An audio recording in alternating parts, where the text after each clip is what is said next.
장애인 문화복지신문 제527호 제3면 기사입니다. 고은정 의원, 경기도 사회서비스원 복지정보 안내, 도우미사업 고양지역 네트워크 업무 협약식 참석, 경기도의회 경제노동위원회 고은정 위원장, 더불어민주당, 고양시, 은 18일, 월, 고양시 일산종합사회복지관에서 열린 2026년 복지정보 안내 도우미사업 고양지역 네트워크 업무 협약식에 참석해 복지 소외계층 발굴을 위한 지역사회의 연대를 격려했다.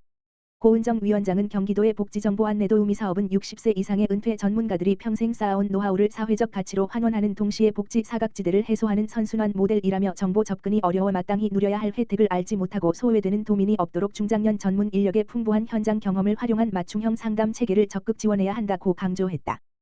또한 고은정 위원장은 아무리 훌륭한 정책이라도 지역 현장에 유기적인 협업이 없으면 겉돌기 마련인데 고양시의 복지관과 보건소 등 10개 기관이 경계를 넘어 하나의 네트워크로 뭉쳐 탄탄한 복지 안전망의 토대를 마련했다며 현장의 체감도를 높인 이번 고양 지역의 우수한 협력 사례가 경기도 31개 시군 전역의 모범 모델로 확산될 수 있도록 실효성 있는 지원책을 마련하겠다고 밝혔다. 끝으로 고은정 위원장은 경기도의회 경제노동위원회는 중장년의 안정적인 일자리 창출과 복지 전달 체계의 고도화를 위한 입법적 재정적 뒷받침을 아끼지 않겠다고 덧붙였다. 한편 고은정 위원장은 제10대 의회 재임 당시 전국 최초로 경기도 사회적 가치 활성화 기본 조례를 대표 발의한 바 있으며 제11대 의회에서도 노동안전지킴이 및 활동 지원, 취약계층 포용적 일자리 생태계 조성 등 도민의 복지 증진과 권익 보호를 위한 의정활동을 일관되게 추진하고 있다. 남양주시 북부장애인 복지관, 장애아동 태권도 프로그램 운영. 남양주시는 남양주시 북부장애인 복지관이 경기도 장애인 체육회가 추진한 2026년 북부지역 장애인 체육 활성화 지원사업 공모에 선정돼 오는 5월부터 장애아동 청소년 대상 태권도 강습 프로그램 아이캔도를 운영한다고 14일 밝혔다.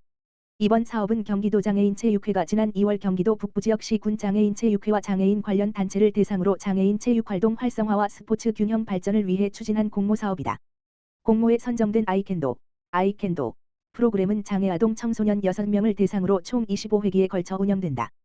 프로그램은 주먹 지르기와 발차기, 품새 등 태권도 기본 동작과 격파, 체력 훈련 등으로 구성됐다. 특히 지역 내 태권도장과 협력해 안전성과 전문성을 갖춘 시설에서 프로그램을 운영함으로써 장애아동 청소년이 보다 안정적인 환경에서 체육활동에 참여할 수 있도록 지원할 예정이다. 김남국 남양주시 북부장애인 복지관장은 이번 공모사업 선정으로 장애아동 청소년이 보다 다양한 체육활동에 참여할 수 있는 기회가 마련됐다며 앞으로도 지역사회 자원과 적극적으로 연계해 장애인 체육의 문턱을 낮추고 누구나 즐길 수 있는 환경 조성에 앞장서겠다고 말했다. 김호겸 경기도의원, 평생교육으로서 노인교육 활성화가 필요. 경기도의회 교육기획위원회 김호겸 의원, 국민의힘, 수원도, 은 지난 5월 15일 수원시 8달 노인대학에서 경기도의회의 노인에 대한 평생교육 정책에 대하여 강의하고 의견을 수렴했다. 김호겸 의원은 제11대 경기도의회 교육기획위원회 위원으로 4년간 의정활동하면서 다양한 평생교육 정책 대안을 제시했다. 김호겸 의원은 특히 노인들에 대한 맞춤형 교육 프로그램 필요성을 제시함과 아울러 학교 현장에서 노인들의 지혜와 경험을 활용한 학생 인성교육 필요성을 강조해왔다.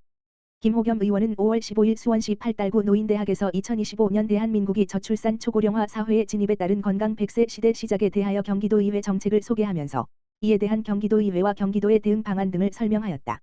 김호겸 의원은 저출산 초고령화 사회에서 노인의 경험은 사회 발전의 원동력이다라고 강조하면서 노인들에게 다양한 교육 프로그램을 제공하는 것이 최선의 복지 실천이다라고 정책 대안을 제시했는데 참석자들은 많은 관심과 호응을 나타냈다.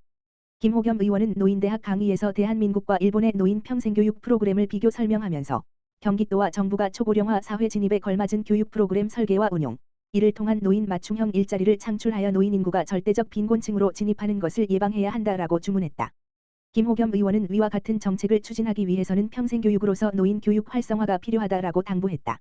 수원 특례시 2025년 중증장애인 생산품 우선구매 실적평가 전국 1위. 수원 특례시가 보건복지부 주관 2025년 중증장애인 생산품 우선구매 실적평가에서 전국 243개 광역기초지방정부 중 1위를 차지했다. 중증장애인 생산품 우선구매 제도는 중증장애인 생산품 우선구매 특별법에 따라 총구매액, 물품 용역의 1.1% 이상을 중증장애인들이 생산한 제품으로 우선 구매하도록 의무화한 제도다. 장애인들의 일자리 창출과 경제적 자립을 지원하는 정책의 하나다.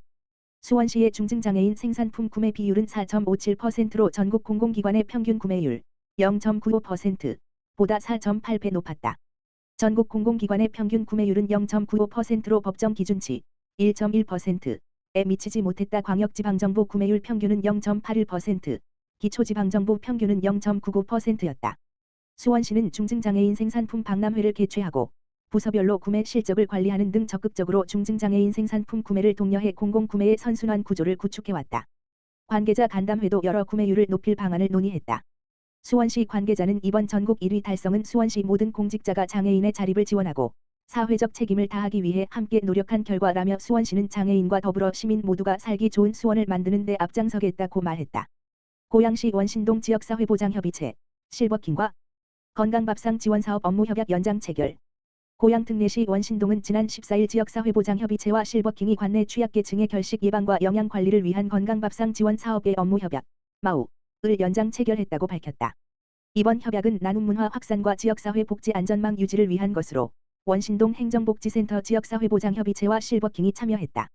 실버킹은 자회사로 운영 중인 행복한 진직상 식당에서 조리한 식품을 꾸준히 기부해왔으며 지난 2024년 원신동과 업무협약을 체결한 이후 현재까지 관내 어려운 이웃에게 매달 영양 가득한 식사를 제공하고 있다.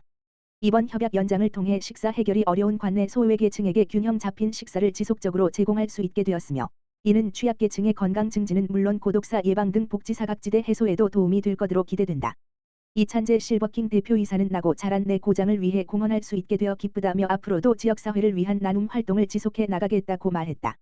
장동규 원신동 지역사회보장협의체 민간위원장은 지역사회를 위해 변함없이 애써주시는 실버킹 덕분에 원신동 복지사각지대 해소에 도움이 되고 있다며 주민을 대표해 깊이 감사드린다고 밝혔다.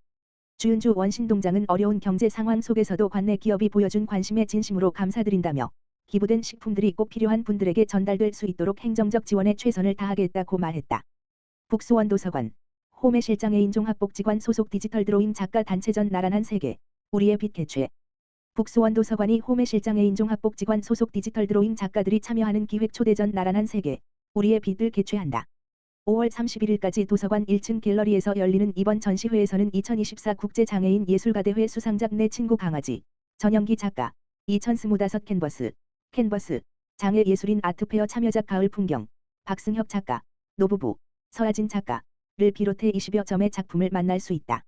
오전 9시부터 오후 7시까지 관람할 수 있다.